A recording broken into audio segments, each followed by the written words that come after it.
టెట్మసాల్ soap అనేది medicated soap. ఇది ముఖ్యంగా స్కాబీస్, చర్మంపై ఉండే మైట్స్ వల్ల వచ్చే ఇన్ఫెక్షన్ మరియు దాని వల్ల కలిగే దురదను తగ్గించడానికి ఉపయోగిస్తారు.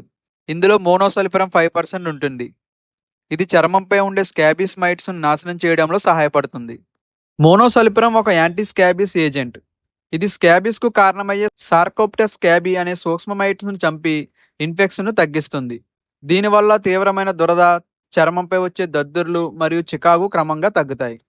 యూజెస్: స్కాబీస్ గజ్జి చికిత్సలో ఉపయోగిస్తారు. స్కాబీస్ వల్ల వచ్చే దురద మరియు దద్దుర్లను తగ్గించడంలో సహాయపడుతుంది. చర్మంపై మైట్ ఇన్ఫెస్టేషన్ ఉన్నప్పుడు డాక్టర్ సూచన మేరకు ఉపయోగిస్తారు. కొన్ని సందర్భాల్లో తలలో పేలు ఉన్నప్పుడు కూడా డాక్టర్ సలహాతో ఉపయోగించవచ్చు. ఇది సాధారణ స్నానం కోసం ఉపయోగించే బాత్ సోప్ కాదు. ఎలా వాడాలి? శరీరాన్ని ముందుగా నీటితో తడపాలి.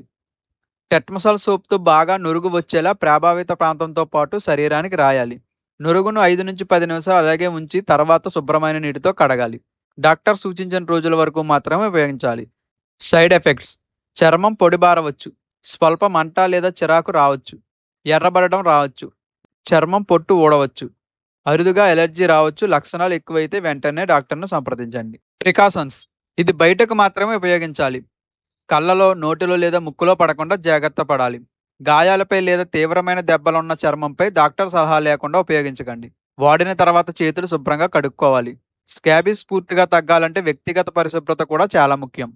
ఇంపార్టెంట్ పాయింట్స్: టెట్మసాల్ సోప్ ఒక్కటే స్కాబీస్ను పూర్తిగా నయం చేయదు. చాలా మందికి పెరిమిత్రిన్ 5% క్రీమ్ లేదా ఇతర మందులు కూడా అవసరం కావచ్చు. కాబట్టి డాక్టర్ సూచించిన పూర్తి చికిత్సను తప్పకుండా పాటించాలి. స్కాబీస్ చికిత్స తర్వాత కూడా 2-4 వారాల వరకు దురద కొనసాగవచ్చు. అంటే తప్పనిసరిగా ఇన్ఫెక్షన్ ఇంకా ఉందని అర్థం కాదు. అయితే కొత్త దద్దుర్లు వస్తే మళ్ళీ వైద్యుని సంప్రదించాలి.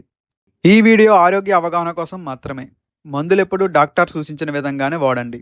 ఇలాంటి మరిన్ని మెడిసిన్స్ వీడియోస్ కోసం తెలుగు మెడిసిన్స్ ఛానల్ను సబ్స్క్రైబ్ చేయండి.